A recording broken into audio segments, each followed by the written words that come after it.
At 3:17 a.m., the room is quiet, but her mind is not. She stares at the ceiling. Her body is exhausted. Her thoughts are wide awake. You messed that up. People are judging you. You'll never change. The voice is familiar. It sounds like her. It feels like her. But what if it isn't? What if that voice is not your true self at all, but a script written long ago in a place inside you that you have never really visited? Tonight, I want to take you into that hidden place, into the part of your mind that Carl Jung believed quietly shapes almost everything in your life. By the end of this story, you won't just know this idea. You'll feel it, and you'll have a simple, gentle way to stop being dragged by your thoughts and start walking beside them. So, let's begin with you. Imagine a normal day. You wake up, check your phone, feel a rush of anxiety for no clear reason. You get ready, but your mind is already busy. Don't say something stupid today. Don't fail again. Don't stand out. You didn't choose these lines. They just appear like pop-up windows in your brain, uninvited, insistent. Now pause.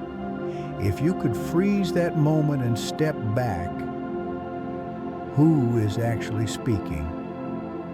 Most of us believe, I think, therefore I am. If the thought is in my head, it must be me. Jung disagreed. He believed that what you call my thoughts often come from a deeper layer of you, a vast underground world he called the unconscious. To understand it, picture your mind as a wide forest. The top of the trees is lit by the sun. That bright zone is your conscious mind. It's where you decide, where you plan, where you say, this is who I am. But below the canopy, the light fades. The ground is thick with roots, branches, old leaves. There are paths no one walks anymore. Places no sunlight reaches. That dark, silent ground is your unconscious. Down there are memories you've buried, fears you never faced, desires you were told were too much or not allowed, beliefs you absorbed before you even had words. You don't see them, but they move, they whisper, they push up thoughts into the light like plants breaking through the soil. So when a thought rises, I'm not good enough. I always ruin things. I'll never be loved. It can feel like an absolute truth, but it's not truth. It is a message from the forest floor. Growing up, no one teaches us how to walk through that forest. We are taught to stay positive, ignore bad thoughts, be strong. So we push uncomfortable feelings down, we distract ourselves, we scroll, we work more, we pretend we are fine. Jung warned, whatever you push down doesn't vanish, it waits, it gathers strength, it finds other ways to speak, it becomes the sharp comment that slips out of your mouth when you're stressed. The panic that feels random, the jealousy that surprises you, the emptiness that appears in the middle of a perfect life. Jung called these rejected parts of us our shadow. The shadow isn't evil. It isn't a monster. It's the box where you stuffed every part of yourself you thought was unacceptable. Your anger, your softness, your ambition, your vulnerability, even your dreams, everything that didn't seem safe to show, you hid there. Now imagine this. Every time you say, I shouldn't feel this, or that side of me is wrong, you are throwing another piece of yourself into that box. Years pass. The box gets heavy. You start to feel it, not as a box, but as a weight, a tiredness, a constant sense that something is off, and the thoughts come. You're broken, you're weak, you're different. But what if those thoughts are not attacks, but signals? What if every negative thought is not a weapon, but a messenger? Jung believed that every emotion, every thought carries information, even the painful ones, especially the painful ones. So instead of fighting them, he invited us to do something radical. Listen, let's go back to that 3:17 a.m. moment, the cruel sentence in your mind. You always mess things up. Normally you would obey it. You'd believe it. You'd feel shame flood your chest. You might replay old failures. You might promise yourself to do better driven by fear. Tonight we'll try something different. The next time a thought like that appears, don't rush to agree. Don't rush to deny it either. Pause. Take one slow breath in, one slow breath out. Then ask that thought a simple question. Where are you from? Not with judgment, not with anger, just honest curiosity. Maybe a memory rises, a voice from childhood. Why can't you do anything right? A teacher's sarcasm, a parent's frustration, a moment you stood on a stage and forgot your lines, a laugh in the crowd. You see it, you feel the sting again, and suddenly the thought, I always mess up, makes sense. It didn't come from nowhere. It grew out of a wound. In that moment, something important happens. The thought is no longer a God. It's no longer a command. It is just a story, an old story, one that was handed to you. You can respect that it exists and still not let it run your life. This is where a subtle but powerful shift begins. You are not your thoughts. You are the one who notices them. You are not the forest. You are the one walking through it. Once you recognize that you reclaim choice, you can say, I hear you, old thought. I know you were trying to protect me once, but I'm not that child anymore. I don't need you to lead my life. This is not positive thinking. It is conscious thinking. It is a relationship with your mind instead of a war. Jung called the process of becoming who you truly are individuation. It's a big word for a simple idea. Stop living as the person others needed you to be. Start becoming the person you really are. But to do that, you have to meet your shadow. Not from far away, not in theory, up close. Think of one part of yourself you've always tried to hide. Maybe your sensitivity. You were told, stop crying, don't be so dramatic. So you learned to swallow tears, to laugh things off, to say I'm fine when you were not. Now, as an adult, you might feel numb, disconnected, or you might explode when you should be calm. Your shadow is speaking. What if instead of shaming yourself, you tried something new? Sit alone for a moment. Place a hand gently on your chest and say, almost as if you're speaking to a younger version of you, it was never wrong to feel deeply. It just wasn't always safe. But with me now, it is safe. You are not fixing yourself. You are welcoming yourself. Every part you welcome back returns energy to you, like unkinking a hose, like pulling a splinter that has been stuck for years. This is slow work. There is no overnight mastery. Some days you'll feel light and clear.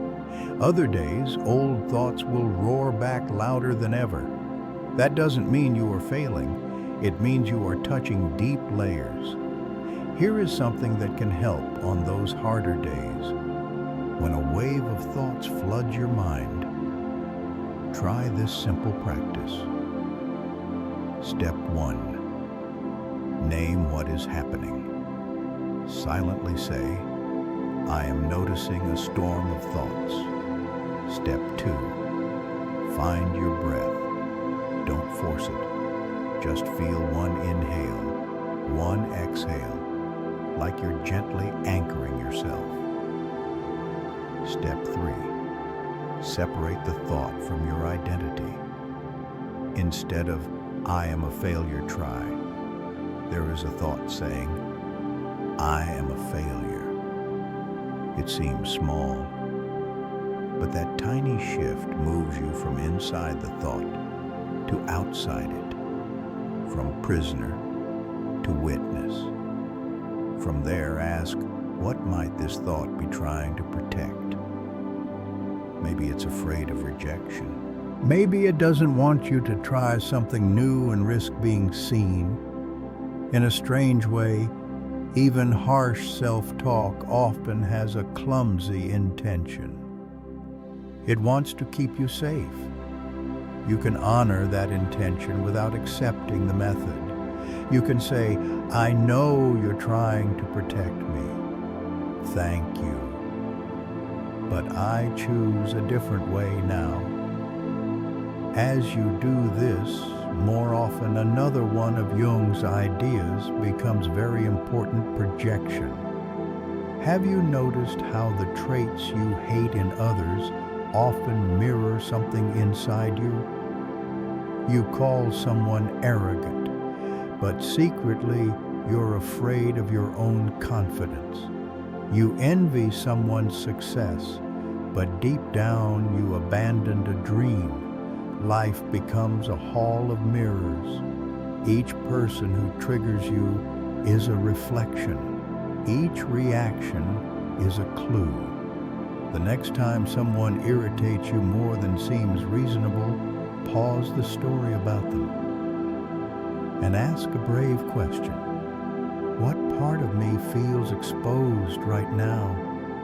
Maybe their freedom touches your hidden longing. Maybe their boldness stirs your buried anger. Maybe their joy pokes at your unhealed sadness. This is not about blaming yourself. It is about reclaiming power. If everything is only about them, you can't change anything. You're stuck waiting for the world to behave. If you see that your reaction also comes from within, you have a door you can open. You can ask, what is this revealing about my inner world? What is my shadow showing me? In this way, every difficult interaction becomes a secret teacher. Every conflict becomes a map. Jung also believed that your unconscious does not just speak through thoughts. It speaks through symbols, through images, through dreams. Think of a recurring dream you've had. Maybe you're trying to catch a train and always arrive late. Maybe your teeth fall out. Maybe you keep returning to the same old house. Instead of treating it as just a dream, what if you treated it as a message? If you keep missing a train, where in your life do you feel like you are missing your chance? If your teeth fall out, where do you feel powerless or unable to bite into life? If you walk through an old house, what parts of your past are asking to be revisited? You don't need to be perfect at interpreting dreams. You only need curiosity. You only need to ask, what might this be saying about my inner world? To hear these whispers, you need one thing that our modern world almost erases: quiet. We live flooded with noise, work, messages, notifications, opinions. We rarely sit alone with our own mind. Jung believed rituals of introspection are essential.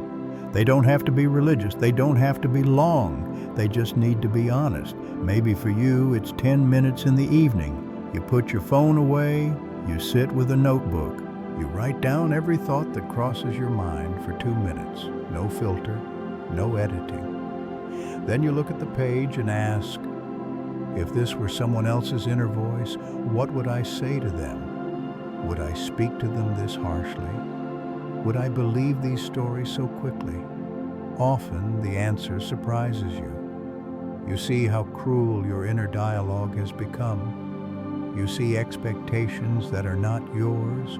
You see fears that belong to people who hurt you long ago.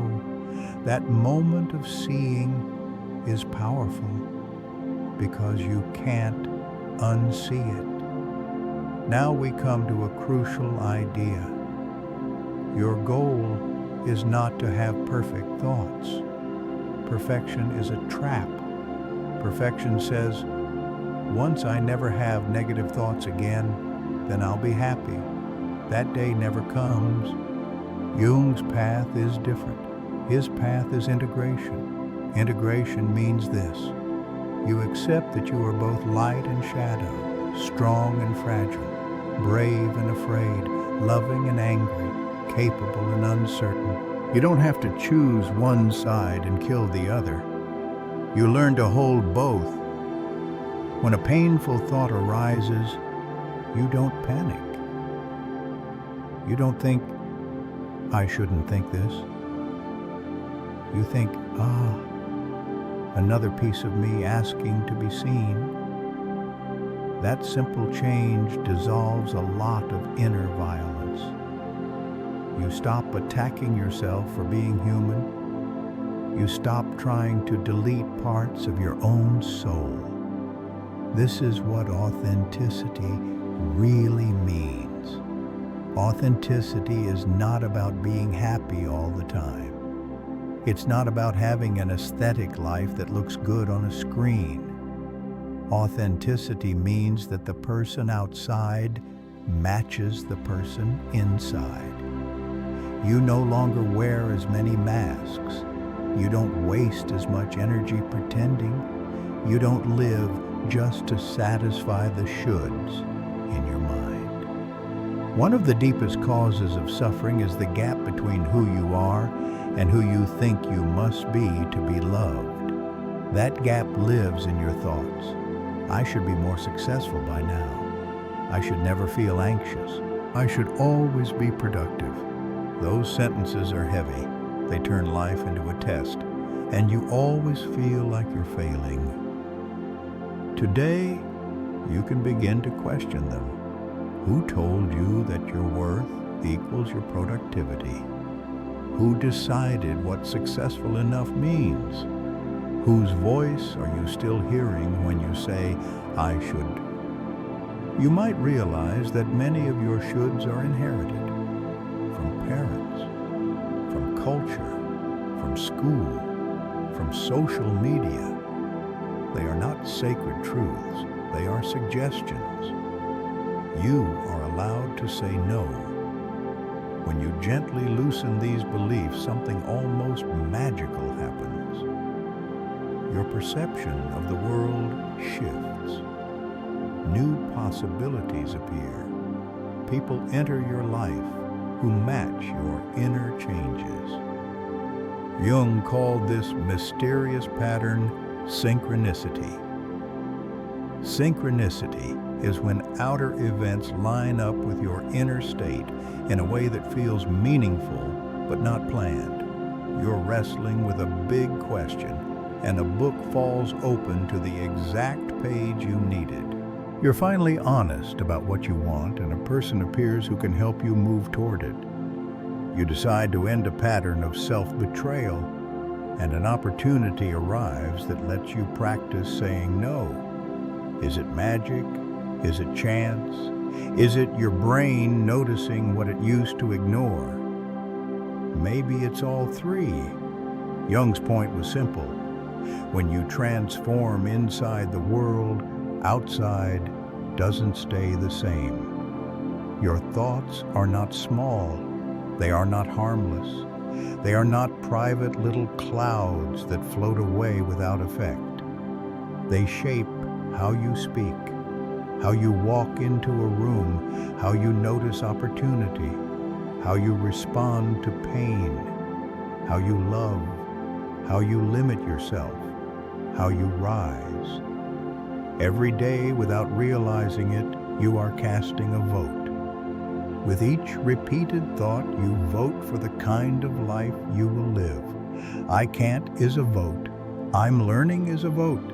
I'm doomed is a vote. I'm still in progress is a vote. This doesn't mean you must force yourself to be positive all the time. Forced positivity is another mask. It means you begin to choose thoughts that are honest and also aligned with who you want to become. Instead of, I'm a complete failure, you might say, I'm in a hard season and I'm still moving.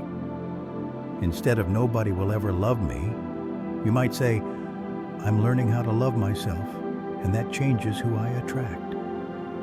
Instead of, I'll always be like this, you might say, I've changed before. I can change again. These are not slogans. They are bridges between where you are and where you are going. So, where do you start? Not tomorrow. Not when you fix yourself. Now, right where you are. You start by watching one thought, just one. Today, choose a moment. When you catch a harsh sentence in your mind, don't follow it down its usual spiral. Pause. Name it. Ask where it came from. Thank it for its old attempt to protect you. And gently choose a truer, kinder sentence to walk with instead.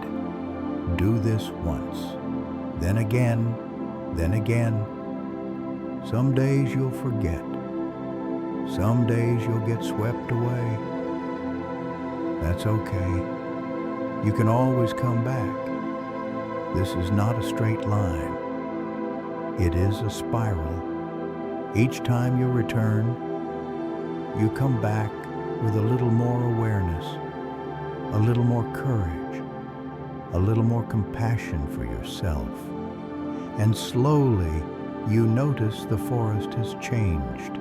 The shadows are still there, but they no longer scare you the same way. You've walked through some of them. You've sat with them. You've listened. You begin to feel less like a victim of your mind and more like a partner with it. That is the quiet power Jung wanted you to know you have. Not the power to control every thought, but the power to relate to your thoughts so differently that your entire life begins to shift. Imagine your life 1 year from now if you kept walking this path. You still have bad days. You still feel fear.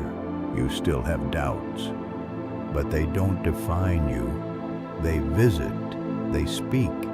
You listen and you choose. You know your shadow better. You recognize your projections. You honor your dreams. You make space for silence. You feel more like yourself even when life is complicated. You are not perfect. You are whole. And your wholeness is not just for you. When one person starts living more authentically, it affects everyone around them. Your calm changes how you handle conflict. Your honesty invites others to drop their masks. Your self-respect changes what you tolerate. Your self-acceptance shows someone else that they are not too broken to be loved. Transformation spreads quietly from one person to another, from one honest thought to one brave action. So, here is the question that only you can answer. Will you keep living on mental autopilot? Or will you begin to walk into your own forest? Will you keep believing every thought that shouts the loudest? Or will you start listening for the deeper, wiser voice beneath the noise? If this story has stirred something inside you, if you feel that gentle pull to finally take ownership of your inner world, don't end the journey here. Take one step right after this video. Write down one thought that rules your life. Look at it, ask it where it came from, and ask yourself if you still want it to be in charge. If you're ready to keep exploring this inner universe, stay with us. There is so much more to discover together. In another video, we will go deeper into the language of dreams, the rituals that help you meet your shadow safely, and the quiet practices that rebuild your relationship with your own mind from the inside out. For now, remember this: you are not the storm in your head. You are the sky that holds it. And the moment you realize that your life slowly, gently, but unmistakably begins to change,